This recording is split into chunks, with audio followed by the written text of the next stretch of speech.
Hello and welcome to Mount Rushmore. This is Jeff, and I'm joined as usual by my good friends Richard. Oh yeah, that's me, sorry. And Michael. Howdy.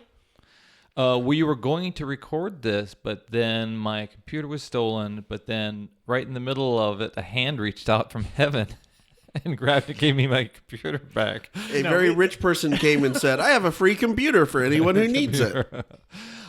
Today's episode is about Deus Ex Machina. Richard, you chose it. You explain it. Oh, Christ. No, so Deus Ex Machina, it is literally what the God by Machine. Guide by Machine, yeah. So this is basically, it's a literary device where something happens at the end of a movie or TV show or a book that kind of saves the main characters from certain doom or completely changes how the movie or the whatever it's going to be is going to end up. Mm-hmm. And oftentimes, and usually it's something that has not been explained before, kind of comes out of nowhere.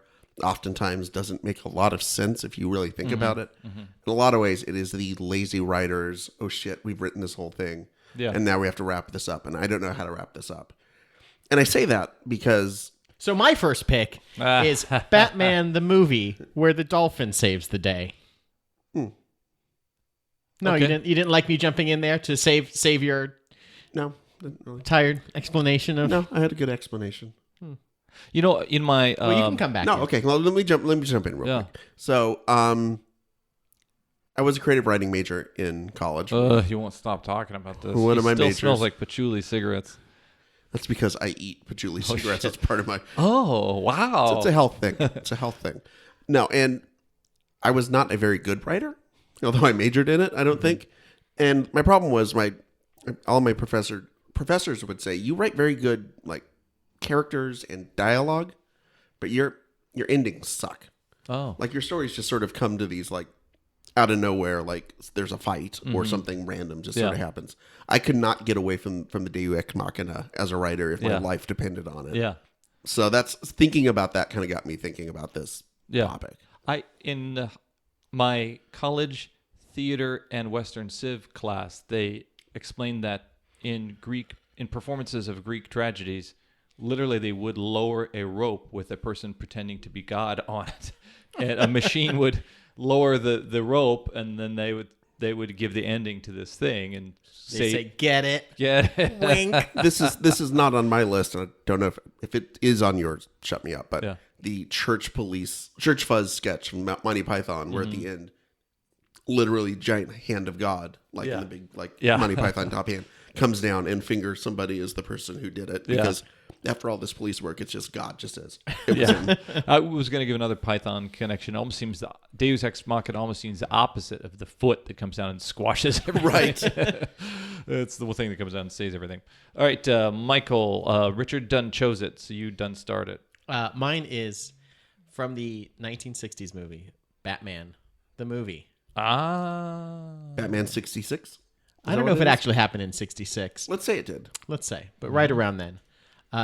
Where if only there was somebody that was an expert in Batman stuff. It was 1966, by the way. Thank you. The dynamic duo are almost killed by a torpedo. Mm-hmm. But then you just cut to the next scene, and apparently a dolphin got in the way. A dolphin threw itself and gave its own life up in order to save the dynamic duo. Oh dear! Did the torpedo was it labeled, by the way? It probably was. Everything on a label. I think it was shot at them by the Penguin, but it could have been the Joker or it could have been the Riddler. They were all involved in some scheme to dehydrate the world leaders. You know, these movies don't make sense. Was this before or after he fought a shark? This was after he fought a shark. Okay, good. Where he used another sort of, contraption, which was one of his anti-fill-in-the-blank sprays. Right. Which was another way for the writers to get around actually having him solve a problem. He just happened to have shark repellent. Shark repellent when he was... I think he was on like a bat copter and being lowered in. And, yes. And then the shark is just like... just wrapped around his leg and he's kicking at it and he says, Robin, hand me the bat anti-shark repellent. Again, also labeled. And I just bring that up to blatantly try to tie ourselves to the Batman 66 labels Twitter feed, which is fantastic. Unlike some of these that we may mention, these Deus, the Batman series was always kind of played for camp. Sure, right? it was always tongue in cheek, and they always knew what they were.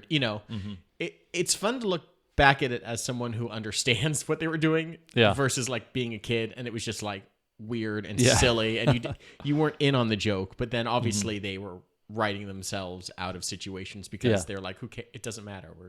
We're playing this for laughs, and we can just say." Oh, he was saved. He crash landed on a mattress factory. Yeah, it almost seems like the heritage of Batman, the series, and Batman the movie back then was the Batman comic, in which a lot can happen between two frames or before the turn of a page. Where that was one of the things that was always great in. I don't know if you've ever read like Scott McCloud's like How to Draw Comics. No, it was about the art of basically comic books and storytelling, and you can have 6 panels lined up or 2 panels, and like the space between 2 panels is the gutter, and that can be 0 seconds or it can be an infinite amount of time. But it just depends on what is depicted, sequentially, or they can be something that's unsequential, or like it's all about storytelling, and comics allow that to happen in a way that movies don't. You kind of everything's pieced together. It's all one frame at a time. Yeah. But it's your eyeball pieces it together and your brain pieces it together. With comics, it kind of does the same thing, but at the same time, you can see if dirt in one panel and the next panel can be a flower, and that could be a year. Or that could be a month or whatever. Or it could be a cut or a dissolve, Yeah. which indicates time. But anyway, back to silliness. I love that movie and just how ridiculous it was, and how they kept that up throughout the entire series, and it was just kind of perfected in that one moment of just like a dolphin gave his life up. Yeah. It's like, what are you... Yeah. Who wrote a dolphin? At some point, they probably wrote the script that they got to that point. They're like, well, we can't actually show a dolphin getting blown up by a torpedo. It's a kid's movie, for God's sakes. And they just... We'll just leave it out. We'll just say it happened. I love that we can't actually show and how it applied to the Batman series, because we can't actually show punches landing. We'll just put a thing that says blam in there. We can't actually choreograph entire fights. How about 3 pows and a whop? The Deus That's kind of Ex racist, by the way. Oh, sorry, guys. Without papers is what it was translated from Ellis Island. Okay, so that's a great, and that's more your courting favor with me because I'm a big Batman fan. You are a big Batman. I'm a big chubby Actually, Batman. big Batman, yeah. Unfortunately sized Batman. Okay, Richard, what's your first? My first one is the movie Signs. Oh, okay. Oh. Which was one Oh, of the, yeah. one of the first M. Night. signs that M. Night Shyamalan was really starting Losing to his lose his grip. shit. Yeah. I mean, you could have picked a Mount Rushmore of Deus Ex Machinas just from M. Night Shyamalan movies. Yeah. But this was the first one where it really was like, this isn't a twist. This is just stupid. Yeah. Because, you had Sixth Sense, which, spoiler alert, Sure.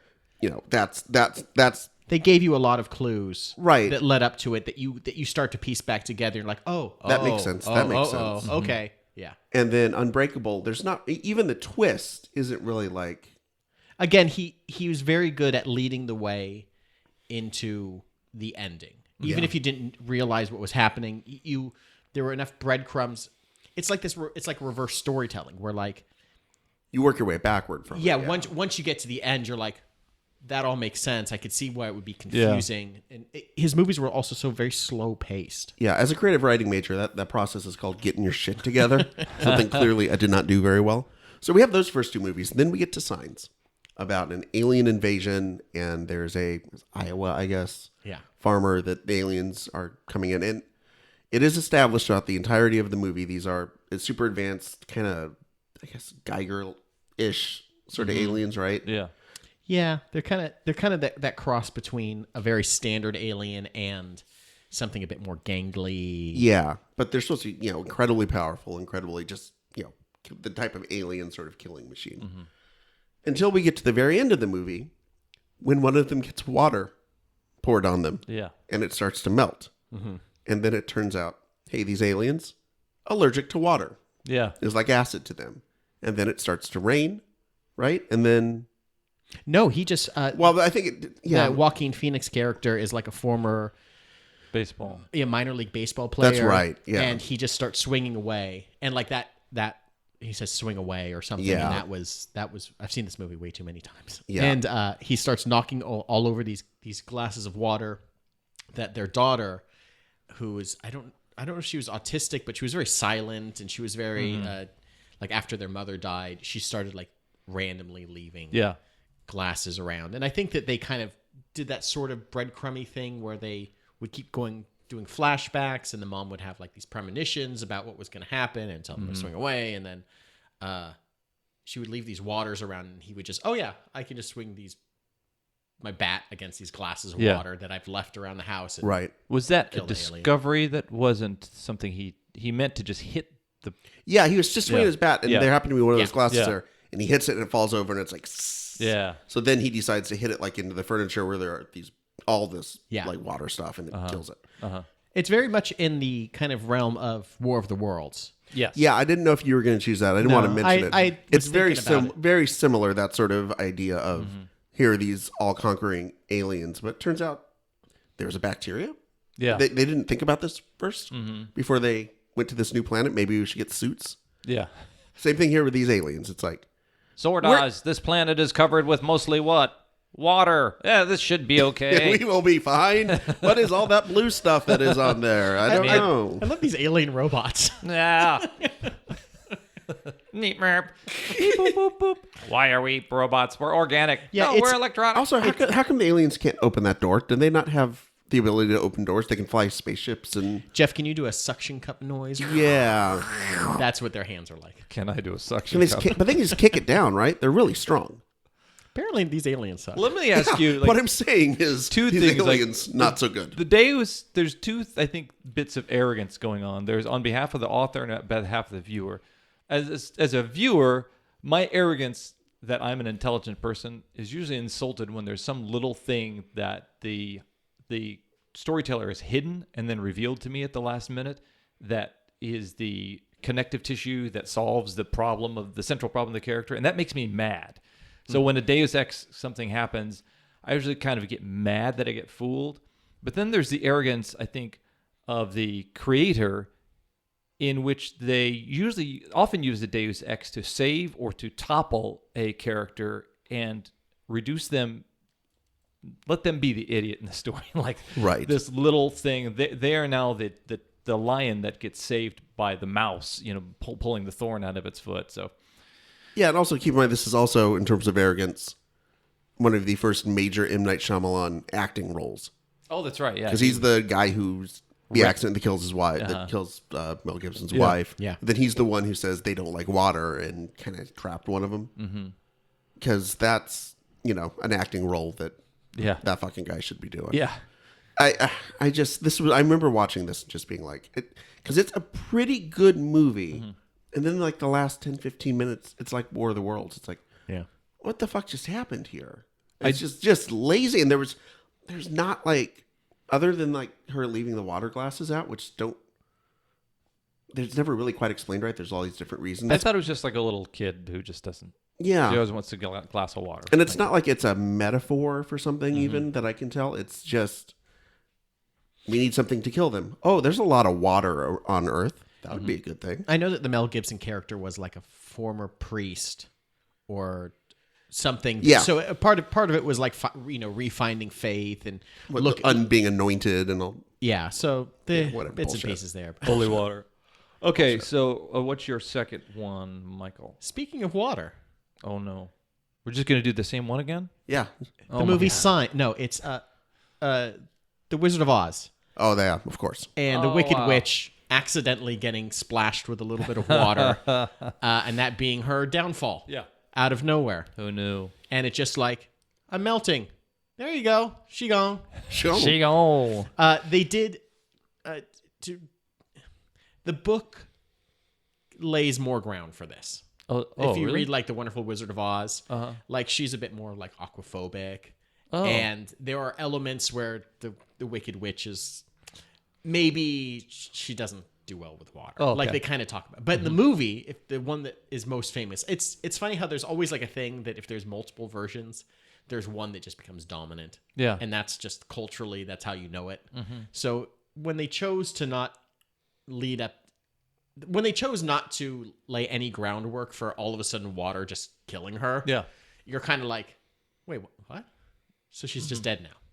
I guess it's it's kind of a dreamscape and a fantasy. It's just like, oh yeah, so can you imagine Dorothy telling us dream, and then she's like, oh, and I spilled this bucket of water and it killed the witch, and then we went back to the Emerald City, and you're like, all right, Dorothy. I was with you through everything else. So you went through the field of poppies, Right. And there was a lion. By the way, there's a Deus Ex Machina in that, by the way, when Glinda sends the snow blizzard to the poppy fields. Yeah, she's just helping out. Yeah, but that's also basically it's the hand of God, right? Snow lizard. What's snow blizzard? Blizzard. Oh. Like you get at Dairy Queen. She sent a Okay. bunch of Dairy Queen blizzards. Everything should be explained to me in terms of different desserts. I mean, you can wonder why her army of flying monkeys or those weird like goons just didn't like spit at her or like throw water. But I guess she's a powerful witch and she's has some sort of control, and you're always kind of afraid of that power. And so you're like, okay, but why would you have a bucket? I mean, I guess you need to have the castle looking spick and Have span. it mopped. Yeah. Do you think she tells people that's her thing? Like she thinks like you ever have a person who's really kind of a jerk, but they tell you their secret or something. Like maybe she told everybody in the castle, look guys, I know I come off as this wicked witch, but I'm so vulnerable to things like sadness and being alone and water. You should feel sorry for me. I don't know. I've never seen. Did have either of you seen Wicked? Yes. Okay. Yes. Do they elaborate on that? Yes, because spoiler alert, she doesn't actually die, and this is it's sort of done as a way to get her to not have to be the wicked witch anymore. Okay. So it's kind of like Washes away her sins. That's all for show. Also, if water made me melt, I would not have a bunch of torches in my house. Okay. That's just me. Yeah. I wouldn't have something that would create a fire, which then would need to be put out by water. Did she get strength from fire? You know, 'Cause also- she could shoot fire. Well, she set else? she set the scarecrow on fire, which is why. Okay, I guess we should back up. She set the scarecrow on fire when the gang kind of shows up, and Dorothy puts him out. Yeah. And I don't know if also, you know what else I wouldn't have if I was allergic to water? Buckets of water. Yeah, just lying around. Yeah, just lying around, just in case somebody needs a mop later on. Well, we have a gas oven. I don't worry about just falling in and sticking my head inside the oven. Guys, I want you to know the number of banana peels in your kitchen right now. I seem kind worrisome. of wicked and impermeable, but things get me down like gas. I could die. Gas gets me down too. Gas gets me down, bro. Oh dear. Okay, the second from Richard. Okay, so my second one is Toy Story 3. Oh yeah, okay. The Yeah. the scene where all of the toys are getting ready to go down into the incinerator and be burned to death. I don't think we need to say at this point in the podcast that most of the scenes that are happening are near the end of all of these movies That's or probably books a good or things. point, right? Like we're not spoiling. Like if you haven't seen Toy Story 3, go fuck yourself. Yeah. Also, yeah, you don't have these happening in the middle of the goddamn movie. the movie does not open when like Fade in. A magical hand comes down and saves everything. Fade out. Fade out. Here are the credits. So it's the scene where they're getting ready to be incinerated. They all hold hands, and I'm not crying. You're crying. All right. And then at the last second, the little green aliens who had kind of got separated from them come, and they have a claw. Yeah. And picks them up and scoops them and saves them. And this is going back to the first movie. When we first see the green aliens, they are in one of those claw machine type things. Yes. At the pizza place At the or pizza whatever. place. And they believe that the essentially the claw has godlike qualities. Yeah. That it has chosen us. They're zealots. Yeah. Yeah. So it literally becomes, since if you accept that they believe that the crane is, or the claw is God, they are literally using God's machine. Yes. To save them. Yeah. It is quite literal. That's Pixar fixes the Holocaust for us. Go into the ovens. We'll all be killed. Oh no, green aliens. So the come? green men would be like the U.S. Army. Yes. Is that what this scenario? They're little army guys that have to have to hop around because they don't have separate feet. Yeah, no, I was thinking about this. It was just I hadn't thought about it like that until actually this episode came up and I was reading a few of them. It's just like, no, that's pretty much it had to be. It had to be deliberate. I mean, yeah. I have to give Pixar enough credit that if they threw something in like that, it had to be. Yeah. It wasn't just like an accidental thing. Mm-hmm. Yeah. Oh yeah. Well, that's a great example because it's so true to what that really is. So Right. It's nice. I think it's one of those weird things. It seems to be one of these examples that fits within the world. Like so far, we've kind of like been harangued by these nonsense things, and it's like a way to get out of the story. But it perfectly ties into the first movie. Mm-hmm. It perfectly is set up, and they're saved by the people that would do it. It's a thing that could exist in this. Right. It's like done well. Yes. It's one of the examples of it done well. It's not quite Chekhov's gun. It's not like Chekhov's, crane or anything like that. But it's at least along those lines where it's something that's been established in universe, and then it makes sense why it happens. It doesn't feel like a cop out. a Chekhov's gun is that the rule, the dramatic rule. If you bring a gun, you have to shoot it. Yeah, basically, if you introduce a gun in the first act, it needs to be shot by the third act.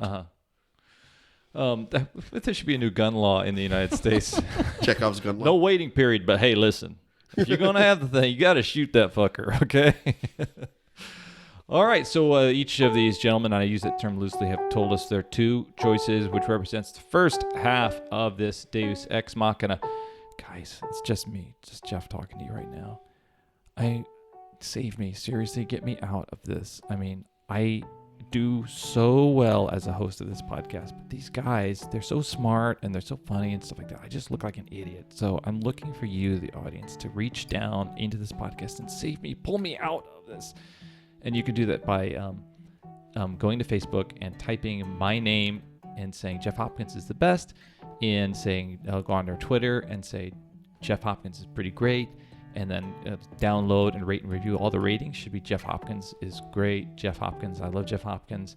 And that way you can save me from the torture and one-upsmanship that happens every time I do this podcast and I get overshadowed. Oh, hey, Jeff, what's going on? Oh, hey, guys, sorry. Just got back from getting my Fresca. Oh, sorry. Who are you talking to? I was just making sure the computer worked. Okay. I was just making sure stuff that is stuff. Okay, so we're back, guys. I kept the things warm for you, these microphones and stuff, and now piping hot. Now you get to Piping hot. be your regular, intellectual, intelligent, comedic selves, and let the viewers out there, listeners, know what your third choice is, Michael. My third choice is the end of The Lord of the Flies. Oh yeah, that's a good one. Where Ralph is being chased by the tribe of boys. The island's on fire, and all of a sudden I think he's fallen off a cliff or about to fall off a cliff, right? And going to be killed. And then all of a sudden, the British naval officer shows up and saves the day. Now there's a little bit of setup for it, because obviously the book is about democracy and the devolution of that into. I'm writing this down, so it's about. Like I have a test on this later Still this month. turning that book report in 8th grade. So I got my cliff notes. So okay, democracy. Okay, tribalism. Piggy. Piggy has a count. Asthma. Okay, got it. Nailed it. So obviously throughout the book, they are trying to set up these rules on their island of the boys trapped on there, and one of the main issues is this fire that to create a smoke signal that keeps going out. And eventually, one set of the kids they stop tending to the fire, and it goes out. And ultimately, near the end of the book, one of the big bonfires in which they dance around this giant bonfire in a very primal and tribal way sets the rest of the island on fire, and that catches the attention of the Navy, which is ultimately what they were trying to do in the first place.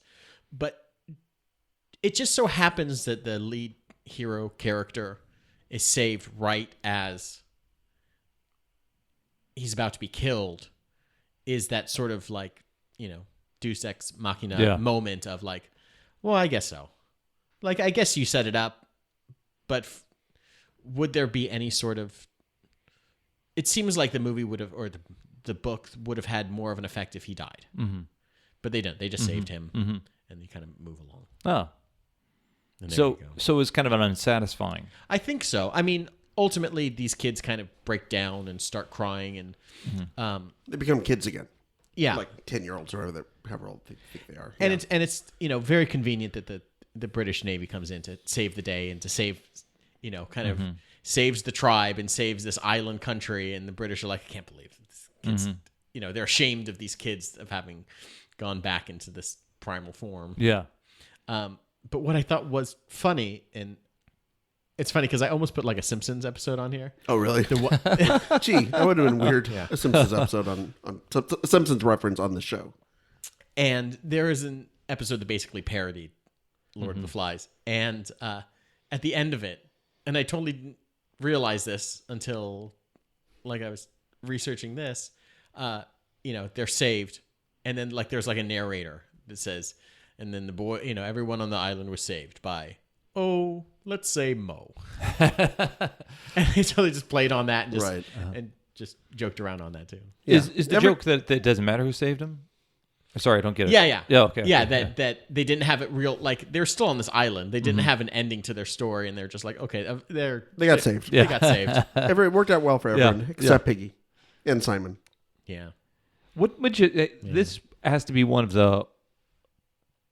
the stories that is taught in literature classes in schools, maybe around the world, but definitely in the U.S. Yeah. I remember A Separate Peace. Did you guys read that too? Anyway, this was that one. was that a William Golding book? Or I don't think so. I don't know. But Was it a comic book? I'll know it. Was Iron Man in it? Yes. Why is this appealing? Is it because it was young people? Is it because the Why is the book institution- appealing, or why is the What made you the pick ending this? of it? I think I think the story played out. They didn't really need to save the boys, or maybe Yeah. they did. I don't know. I have got to. It's been a long time Yeah. since I've really thought about this. But the story is about the reverting into tribalism and the the kind of breaking apart of society. Where man is, hey man. You know how you're constantly trying to rearrange yourself into an organized group, but then there's also the same aspect of society that is trying to pull itself apart and, just be led by an all-powerful type person or leader or figure. It's like that, that push and pull. And at the end of the day, at the end of the book, they, tribalism kind of wins. Yeah.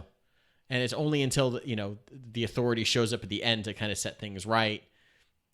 But I don't know. It does seem like if this is post-war time when we have this sense that no matter what civilizations we create or things like, you could make things like NATO, you can make all these different structures, we're always going to descend back into, we're just men, we're just people, we're going to descend back to these primal pissing matches. Are we all just still waiting for a government to come back Yeah. in and put us back in? Yeah. Eventually, it will all go down until the point where someone comes in and saves assists us again. The paternal hand of society will come in and set it all right, and Yeah. spank us and set us on our way. Right. I like the spanking part. I just added that. Richard. My third one is one of my favorite. My last two are great movies that Get over yourself. I wrote. Oh, he's also in my college class. He's a creative writing major. Yeah, that I wrote in my college class, but I kind of fucked up the endings, you guys. So the first one's Jurassic Park. Never heard of it. Yeah. Really bad ending. Like really, we gave up sort of ending. So different from the book, by the way, and we'll get to the book version in a second. But it winds in both versions.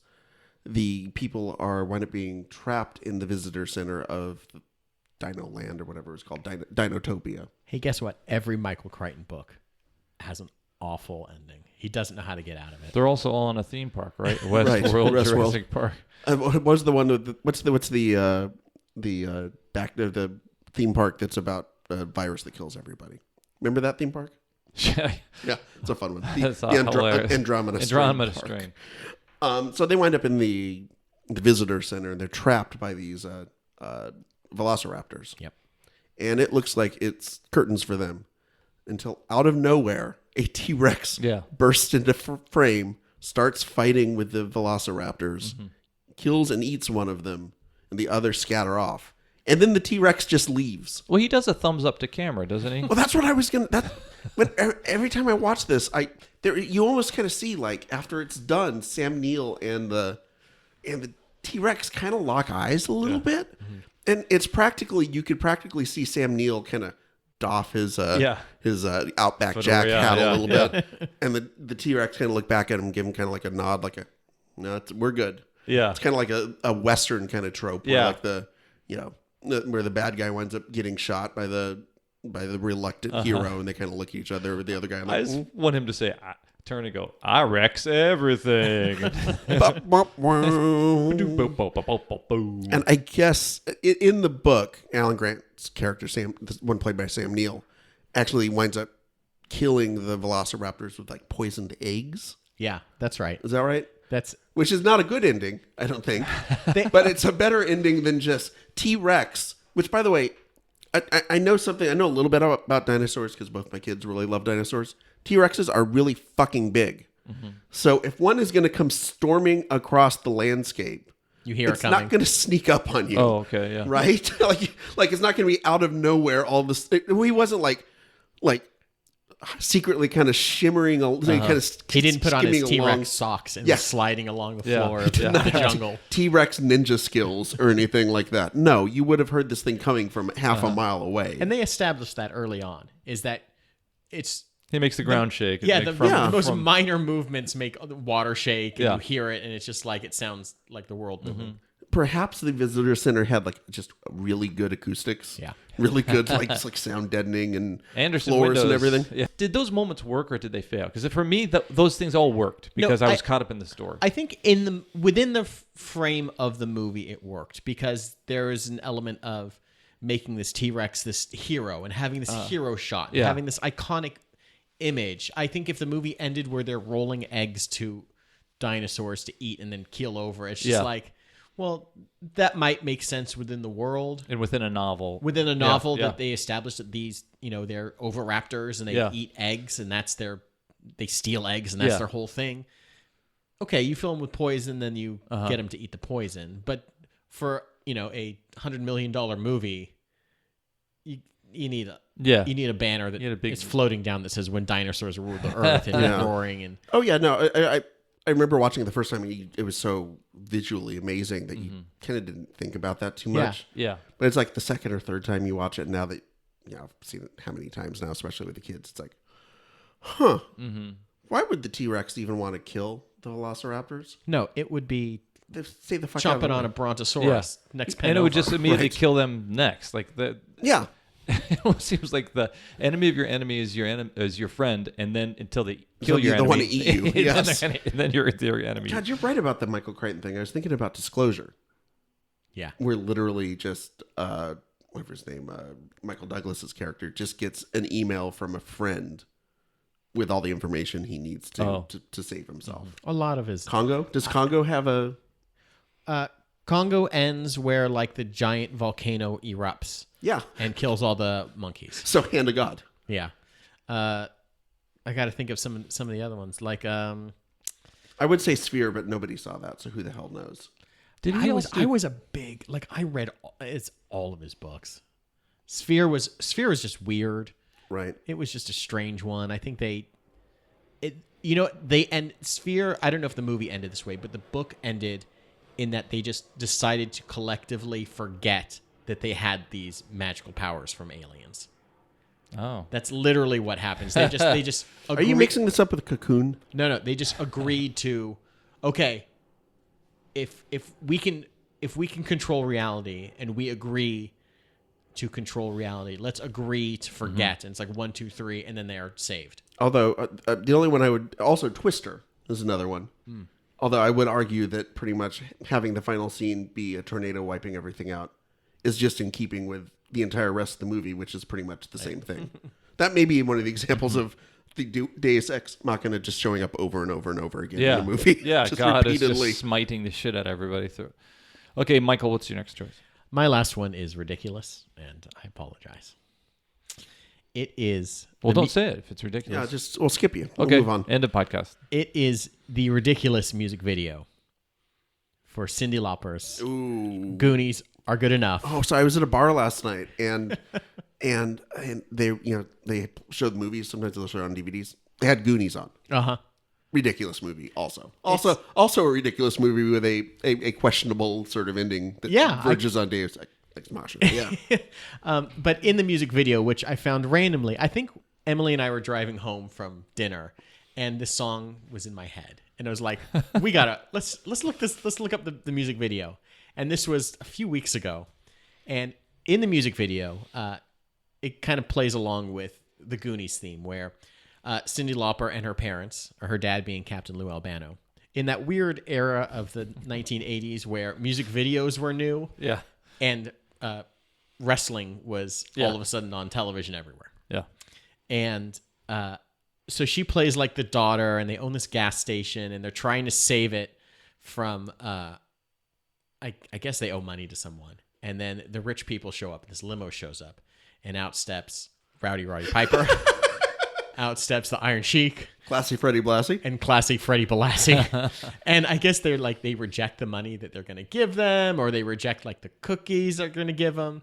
And then she apparently, escapes into a picture that's on the wall, and it enters like the Goonies world of the cave. Yeah. And, throughout the music video, the wrestlers become pirates, and they chase her down.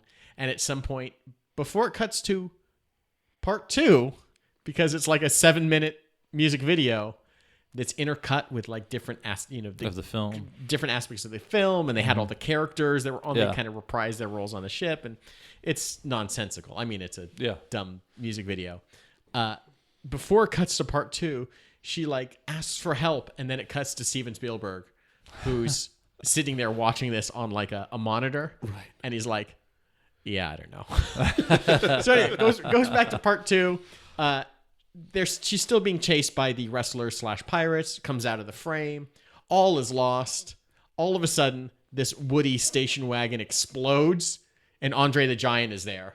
And he just chases them off. Yeah. He like slaps them, and it's just like, okay. Does he even say anything? No, he just kind of smacks. Other than get out of here. There's no financial arrangement made for the deed of the gas station. He's dressed in like this strange kind of outfit that you've never seen him wear. It like looks like these furry underpants and like this strange breastplate, and he just chases off the bad guy wrestlers in like that weird rock and wrestling good video. connection. It's so crazy. I love that he's the Deus Ex. Do you remember what Roddy Piper says? No, he says something to the effect of, "This wasn't so the video wasn't supposed to end like this," because he's getting chased off. So fourth wall, getting broken. Kayfabe. I was looking at this when you mentioned, and it was oh god, a few weeks ago. Like just randomly, I posted it on Facebook, and then when it came around to start researching this, I looked it up and was like, "Oh, this is so." Yeah, when you posted this on Facebook, I watched it. And it's just, boy, this is a cast. Yeah. Characters. So I'm reading from the Wikipedia. You've got Captain Lou Albano. Yep. Roddy Piper. Wendy Richter, the women's champ. The Fabulous Moolah. Yeah. Iron Sheik. Nikolai Volkov. Freddie Blassie. Andre the Giant. Steven Spielberg. That weird manager guy that she was dating or whatever that's always in her videos. Was he wear a bowler hat? Yeah, the guy with a hat. Most of the Goonies cast, but they couldn't get John Matuzak, apparently. And the Bengals. Oh. Not the Bengals, by the way. The Cincinnati Bengals. No, the band. The Bengals. Does the credit say written by Cocaine? Yes. I did like that it also kind of mirrors what happens in wrestling in general, where you can have this incredible match, and then all of a sudden there's like a finishing move, and there's like all of a sudden something happens and the match is done. Yeah. Like, sure, it's all led up to it, and maybe you have like these weird false finishes, but like wrestling in general, at any point, the match can end Right. by one move or one thing, and it's just over, and you're like, well, okay, next match. Somebody can run out from the back and hit somebody with a steel chair when the ref's not looking, and it's like, Yeah, that happened. that happened. Who was the wrestler who won Royal Rumble by coming up through the stage? It was like his first appearance in wrestling. He was the big guy, Big Show? The Big Show. I think that was his first appearance was in Royal Rumble, and he won. There's one that happens quite a bit where someone debuts and all of a sudden they're the winner. Yeah, Wrestling. That's wrestling for you. I've got one more. Okay. And again, another great movie with an ending that is not just a Deus Ex Machina, but also throws into question the entire legitimacy of the movie. And that movie is Raiders of the Lost Ark. That's another one I've never heard of. What is this? Raiders, it's about this football team. Okay. The Oakland Raiders. Okay. Anymore. Soon to That be makes Las sense. Vegas Raiders. Okay. And they lose an ark. They're trying to find it. That doesn't scam. No. So the whole movie is about, as we know, Indiana Jones trying to stop the Nazis from finding the Ark of the Covenant. Mm-hmm. He fails at this. When they open it, he realizes and tells Marion, well, don't look because bad shit's going to go down. Yeah. And it does, and everyone's face melts. So what was the point of the whole fucking Everyone movie? who's made out of a candle's face melts. Right. Fortunately, Indiana and Marion They're not made out of. What was the point of the whole movie? Mm-hmm. If he knew this was going to happen, if he knew that if you try to look into the Ark of the Covenant, you would, Do you think Hitler would have, you would scan her or whatever? if you can control nuclear power eventually, Right. do you think they wouldn't have been able to focus it or to kind of weaponize it? No, I don't think because it's God. That's all like God energy coming out. You can't harness God. But they wouldn't be You able can't to send. stop God. You can only hope to contain him. Jeff. If they put the lid on it and put on a train and instruct all the soldiers who deliver it to the place that they want to blow up or whatever, Right. don't look at it. Close your eyes. Then they've now weaponized it, right? No, I don't buy that. Because how are they closing it? It's also another plot hole. So after it opens and all the Nazis who are in the room get vaporized. Mm-hmm. Yep. How do they get the Ark back to America? There's still a shit ton of Nazis out there, right? Mm-hmm. We don't know. This is the dolphin got hit by the torpedo moment of this movie. Yeah. I mean, ultimately, yes. If Indiana Jones never went on this adventure, they would have eventually found the Ark, and they would eventually have killed themselves because they didn't pay attention. I mean, he was brought in it to save Abner Ravenwood, his friend, basically. How'd that turn out? Well, he died. Yeah, He did. he gone. But he didn't know he was dead. I guess Right. they didn't have Facebook notifications and all that back then. But he did get an Amber Alert, which told him that he was missing. Right. No, the Amber Alert was in Jurassic Park, and there was a mosquito in the inside. mosquito. Right, in the right. mosquito. It is still a Deus Ex Machina, this thing. It's Yeah. this thing that happens at the end. Yeah. We have no idea it has this power. And it could have been open at any point, and it would have been obliterated the enemy or done bad shit. And maybe they're so excited about it, they bring Hitler in. They take it to Hitler to show it. Might And maybe feel- they kill Hitler before World War II even starts. Klaus, do not tell anyone I made this mistake. Oops. Turns in, was that, were you doing, was that a Hogan's Heroes right there? It did seem almost like the Augustus You- Gloop from you- Charlie and the You Chocolate. don't come. But yeah, that has bothered me for years about that movie. Yeah. Again, also Crystal Skull. He doesn't actually yeah. wind up saving anything. Yeah.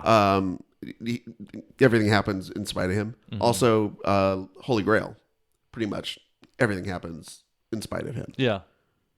Indiana Jones, not so great at actually good at making sure he's there when things shit goes down. Mm-hmm. Not so much good at actually stopping the shit from Yeah. going down. Yeah. Well, that's Indiana Jones, the everyman. that is That's an interesting. That's just there to have your eyes on I the. would say that of Harrison Ford's film career, the guy who was he's on the plane and terrorists jump on the plane. He's Right.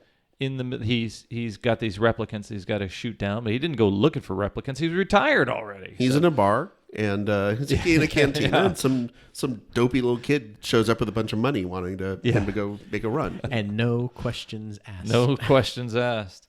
Okay, so this was really fun to discuss this element of story that is often the most frustrating one, and that is the ending.